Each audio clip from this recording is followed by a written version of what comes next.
Notre première entreprise du jour, InLead, une plateforme de marketing digital créée sous le patronage de Google et destinée aux enseignes commerçantes qui disposent de plusieurs points de vente en France ou en Europe. Avec nous sur le plateau ce matin, son président fondateur, Philippe Jurdieu, bonjour. Bonjour. Alors, pouvez-vous nous présenter brièvement l'activité qui est quand même assez pointue et surtout d'où vous est venue cette idée? Est-ce que c'est Google qui est venu vous chercher? Alors en effet, je dirige plusieurs sociétés. Je suis rattaché à un groupe qui s'appelle InWest, un groupe d'une centaine de collaborateurs. Et au sein de ce groupe, il y avait plusieurs entreprises, d'ailleurs il y a toujours plusieurs entreprises qui travaillent pour digitaliser les réseaux, les groupements et les franchises d'entreprises.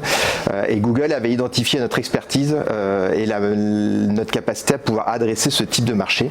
Ils nous ont sollicité il y a un peu plus de 3 ans maintenant pour qu'on réfléchisse à l'élaboration d'une plateforme qui permettrait de diffuser leurs campagnes publicitaires de manière beaucoup plus efficiente au sein des réseaux, c'est-à-dire de pouvoir proposer depuis les têtes de réseau des campagnes publicitaires qui soient personnalisées sur chaque point de vente.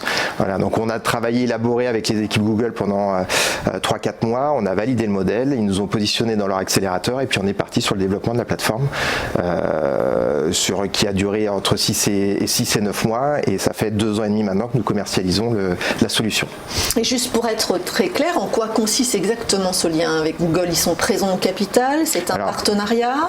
C'est un partenariat, nous avons contractualisé avec eux et ils nous accompagnent, ils nous ont surtout accompagnés sur les 2 premières années, techniquement et humainement, pour nous mettre à disposition les expertises, pour pouvoir brancher notre plateforme, qui est une plateforme très technique, avec leurs tuyaux pour pousser de la donnée et en récupérer. Donc là on a eu un avantage extrêmement important et puis ils nous ont appuyé aussi marketingment parlant autour d'événements co-organisés avec eux et ils nous ont également accompagnés sur la réalisation d'ateliers et puis de participation à des salons.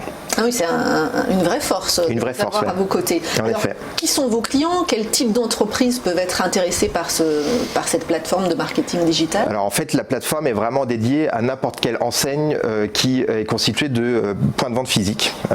Donc on a toute typologie de clients, une quarantaine aujourd'hui d'enseignes. C'est un peu plus de 6500 points de vente déployés sur la plateforme. Est-ce qu'on peut donner des noms? Oui, on peut donner des noms. Les plus gros réseaux aujourd'hui qui nous accompagnent sont Afflelou, Guy Hockey, Triba par exemple. Le plus petit, c'est 4 points de vente. C'est une société qui s'appelle Kids Paradis. Le plus gros aujourd'hui, il me semble que c'est Afflelou avec 700 points de vente. Donc la plateforme est parfaitement adaptée à toute typologie de clients.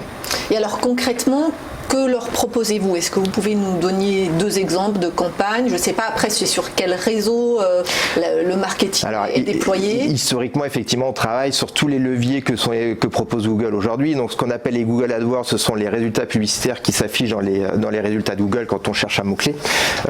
Mais Google détient aussi un réseau de bannières qu'on appelle le réseau display. Donc on va pouvoir également proposer à l'ensemble des franchisés d'un réseau de communiquer en bannière, en display. Ça, c'est sur Google ou c'est sur d'autres? Alors tout ça, ça reste dans l'univers de Google. On a également développé la partie gestion de campagne publicitaire sur YouTube. Avec donc là, bannières qui apparaissent. Alors ce seront les bannières ou ce qu'on appelle les pré-rolls, c'est-à-dire les vidéos qui s'affichent au démarrage des vidéos que vous souhaitez regarder. J'ai d'attendre 3-4 secondes. Exactement. Alors là, l'intérêt, c'est qu'on va pouvoir communiquer et pousser de l'information qui est plus locale, qui est normalement plus adaptée à la zone de chalandise. Et puis depuis 1 an et demi, on a également développé tout le spectre lié à Facebook. Donc évidemment les Facebook Ads, les campagnes Facebook et puis Instagram par défaut puisqu'Instagram appartient également à Facebook. Et là on termine la dernière intégration qui est l'univers de Microsoft, donc les Bing Ads, pour vraiment pouvoir proposer un panel extrêmement large de campagnes digitales pour les réseaux. Et alors est-ce que le résultat est ensuite, c'est toute la question du marketing en général, mais est-ce que là comme c'est digital, est-ce que le résultat est ensuite quantifiable chez les clients? Alors c'est justement tout l'intérêt, c'est qu'on va pouvoir mixer la capacité qu'a Internet aujourd'hui à pouvoir tracer les performances des campagnes et puis l'approche locale que l'on déploie sur la plateforme. Donc effectivement l'intérêt c'est que chaque franchisé d'un réseau va bénéficier de campagnes qui lui sont propres et qui sont géolocalisées sur sa zone de chalandise, et à chaque fois qu'un internaute va cliquer sur cette campagne, on va le traquer au maximum pour pouvoir remonter des performances de conversion. Donc ça va être classiquement un trafic généré vers le site local du point de vente avec des conversions qui sont liées à des demandes de devis, à des demandes de contact, à des prises de rendez-vous, à des appels générés puisqu'on va on a aussi un système qu'on appelle de call tracking, donc qui va traquer les appels générés. Et puis on est également en capacité aujourd'hui de pouvoir remonter le trafic en point de vente, puisque Google nous fournit ce type de données quand les volumétries d'investissement publicitaire sont suffisants. Et est-ce qu'on peut avoir une idée du taux de conversion, par exemple? On sait qu'il est quand même pas très élevé sur Internet. En fait c'est extrêmement variable en fonction des réseaux. Sur des réseaux où on est plutôt sur une notoriété très marquée, on va avoir des taux de transformation qui seront beaucoup plus élevés. Je donne l'exemple d'un réseau qui s'appelle Speed Burger, qui fait de la livraison de burgers à domicile. On arrive à avoir des taux de conversion de 20%. Ce qui est énorme, parce que normalement on est entre 0 Ce qui est énorme, mais on est là sur un ciblage très intentionniste, c'est-à-dire qu'un internaute qui va taper livraison de burgers à domicile, c'est qu'a priori il veut son burger, donc on va être en capacité de pouvoir transformer beaucoup plus fortement que sur des réseaux qui interviennent autour de l'habitat ou de la maison, par exemple, où là effectivement les taux de transformation sont plus proches de 1 à 2%. Donc on est plus conforme effectivement à la moyenne du marché. Ouais.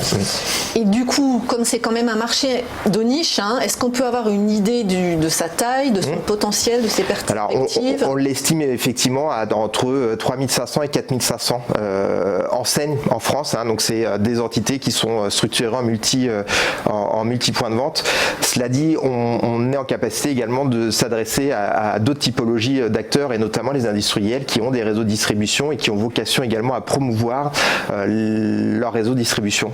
Donc on a des leviers de croissance également sur cette partie-là. Quoi, par exemple, les industriels, ça pourrait être ça peut être un cuisiniste, c'est-à-dire un fabricant de cuisine qui n'a pas un réseau de distribution exclusif, mais qui passe par des revendeurs indépendants. Il va pouvoir appuyer ces revendeurs sur la promotion de sa marque localement sur les zones de chalandise de chaque revendeur.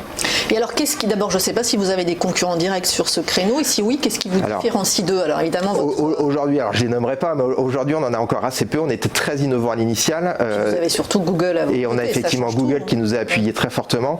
Ce qui nous différencie, alors je pense que le principal avantage aujourd'hui, c'est l'équipe. J'ai une équipe qui est assez géniale, qui est extrêmement impliquée dans l'entreprise, qui a une expertise extrêmement fine. Donc on a fait des recrutements qui étaient vraiment tournés autour de la capacité à pouvoir gérer des gros volumes de données, et notamment les publicitaires. C'est combien de personnes à peu près? Alors on est une vingtaine de collaborateurs aujourd'hui, répartis à peu près un tiers sur la partie développement technique de la plateforme, un tiers sur le développement commercial, et puis un tiers sur la partie conseil et accompagnement de nos clients.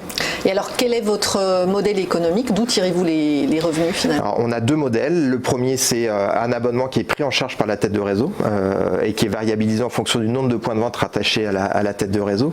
Et puis un deuxième modèle qui est lié aux investissements publicitaires effectués sur la plateforme.